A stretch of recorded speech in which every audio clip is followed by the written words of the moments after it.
Hi, hello, and welcome back to the next part of the story.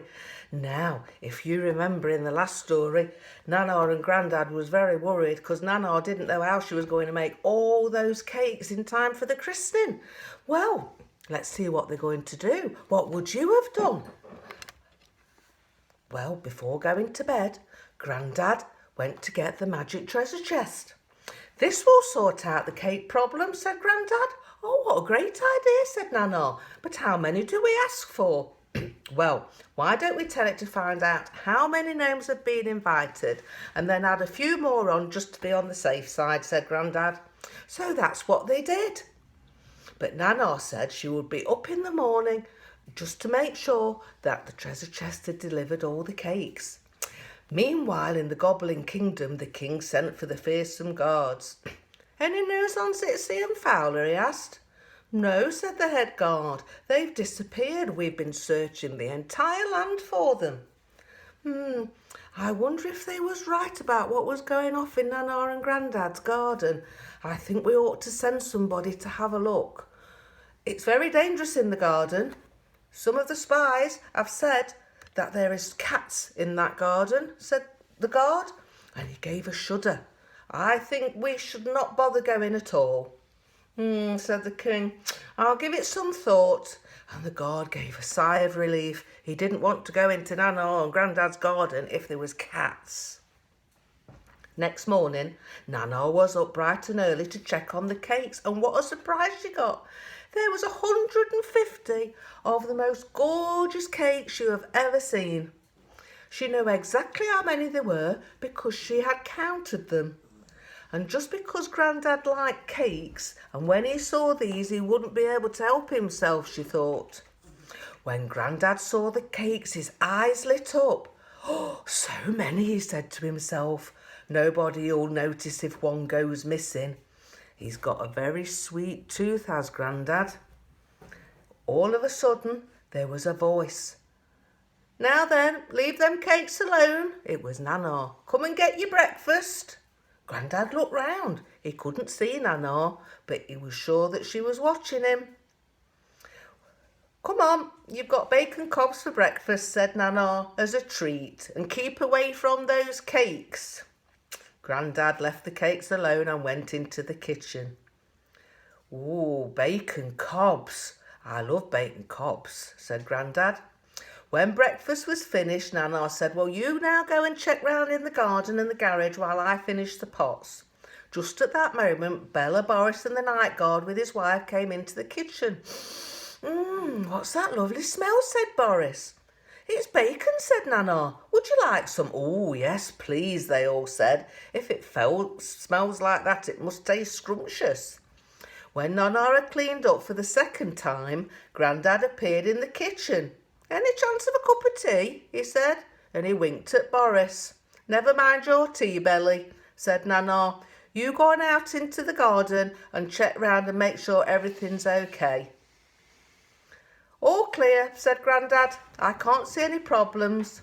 That's good then, said Nana, and she turned to Bella. And how's our precious twins today?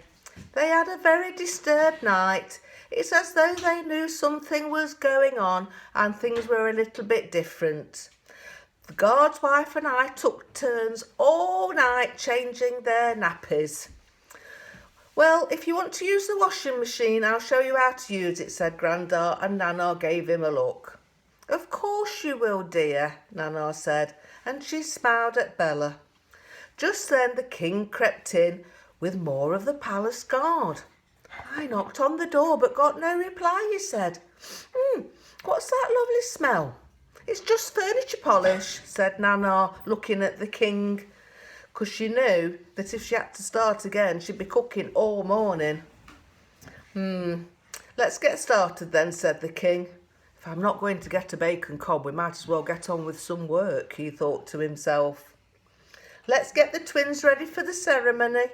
I brought their christening gowns. Bella, you go and dress them and we'll go to the garage and welcome the guests, said the king. So off they all went. When they were sitting inside, the king cast an invisible spell over the guards and told them to patrol the garden and at the first sign of trouble to come and tell Grandad. I think we'll be all right, said Grandad. I made some cats out of the wood and put them around the garden to keep the goblins away. Oh, what a good idea, said the king. But just to make sure, we'll send the guards anyway. Right, said the king. Nana and Grandad, you stand inside the door and welcome the guests. Remember, they will be invisible when they're inside. Then, just at that moment, all the gnomes started to appear and they all became visible. They was all dressed in their finest clothes and Nana and Grandad showed them all to their seats. When everyone was ready, Nana called for hush. Quiet, please. Bella and Boris appeared inside the door, each carrying a baby. Nana put the CD player on and the music played as Bella and Boris walked slowly towards the king. The king raised his hand and Nana turned off the music. It is so good to see so many of our gnome friends here to celebrate this special day, said the king. The gnome kingdom has been blessed with twins and it is only fitting we celebrate this rare occurrence together. Bring the baby boy to me, said the king. What name have you chosen for him? Asked the king. Brian Maxwell, said Boris proudly. From this day forth, this baby will be known as Brian Maxwell, said the king, and everyone clapped and cheered. Bring the baby girl to me, said the king. So Bella walked slowly towards the king. And what name have you chosen for her? Betty Jessica Libby, said Bella. From this day forth, this baby will be known as Betty Jessica Libby, said the king, and everyone clapped and cheered. And who are the godparents for these children? Asked the king. Nana and Grandad stepped forward. There was a murmuring in the crowd. This had never happened before. Humans being godparents for gnome children. Do you understand what is required of you? Asked the king. Yes, said Nana and Grandad. To love and protect these children above all else. Very good, said the king, and he carefully shook hands with them both. Turning to the gnomes, he said, let the celebrations begin. And off they all went. We better go and get the cake, said Nana. So off they went back to the kitchen.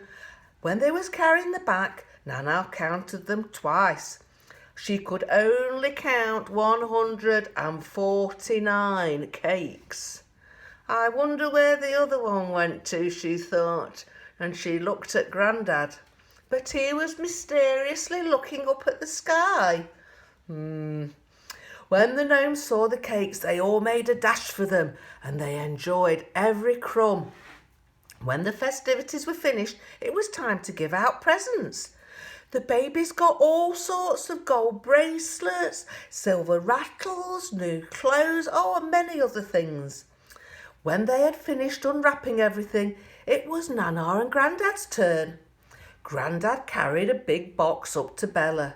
This is from us, he said. When Bella and Boris opened it, they got the surprise of their life.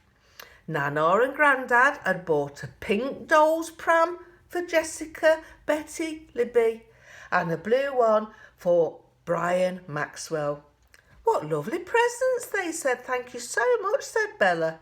We can now take the twins for a walk. And they gave Nana and Grandad a hug. The king called for hush. He thanked all the gnomes for making the long journey and wished them a safe journey home. He thanked Nana and Grandad for their hospitality and asked them to see all of the gnomes out of the garage. When all was quiet, Nana said, let's get the twins back indoors where it's safe and sound. Let's get everything put away. And then they left the garage. Little did they know that they was being watched every step of the way. So who do you think was watching them? Oh, crikey, we're going to have to wait till next time to find out who's watching them. So don't forget, like, subscribe and share, so everyone can join in the story. And if you're on Facebook, you can join the special group about Boris so you can see some pictures of the christening and all those cakes. So have a lovely day and I'll see you next time. Bye bye. Take care. Bye bye.